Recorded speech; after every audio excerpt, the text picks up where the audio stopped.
the right honourable gentleman asks about trust and who can you trust to run how on earth? And he asks about Iran, Mr. Speaker. A gentleman, a right honourable gentleman who has been paid by Press TV of Iran. Who repeatedly sides with the mullahs of Tehran rather than our friends in the United States over what is happening in the Persian Gulf. How incredible that we should even think of entrusting that gentleman with the stewardship of this country's security. But worse than that, by far, Mr. Speaker, this is a right honourable gentleman who is set on an economic policy together with the shadow chancellor who was sacked by Ken Livingstone for being too left-wing.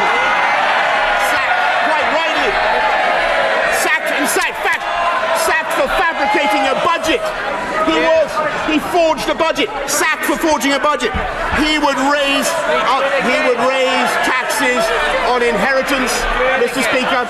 He would raise taxes on pensions. I am answering. I'm telling you, Mr. Order!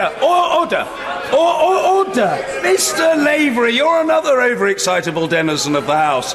Calm yourself. It would be therapeutic for you to do so. There's far too much noise on both sides of the House, and I fear that the noise on the front bench is proving contagious, and I note certain backbenchers who are becoming overexcitable, and they must restrain themselves. And I know the Prime Minister will, of course, be both passionate and restrained. The Prime Minister. But it is only with an effort that I can master my feelings here, Mr. Speaker, because the right honourable gentleman will not only put up taxes on inheritance and pensions and corporations, he would put up taxes on income to 50p and above. He would put up taxes on income.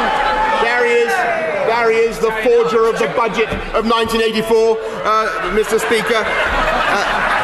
He would put up, give him a chance, he would put up taxes not just on homes but on gardens, Mr. Speaker. And he speaks about trust in our democracy.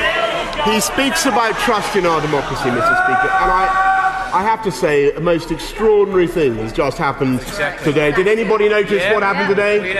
Did anybody notice the terrible metamorphosis that took place, like the final scene of Invasion of the Body Snatchers?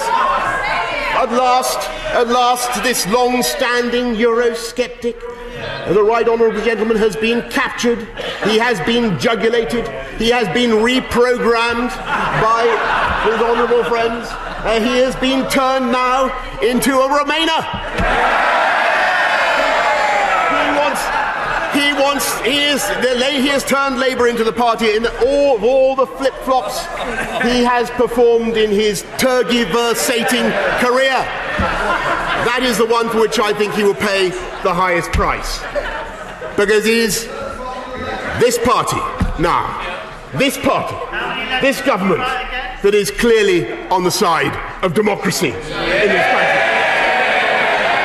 It is this party that is on the side of the people who voted so overwhelmingly in 2016. It is this party that will deliver the mandate that they gave to this Parliament, and which, by the way, this Parliament promised time and time and time again to deliver. And indeed, the right honourable gentleman and all his colleagues promised to deliver it.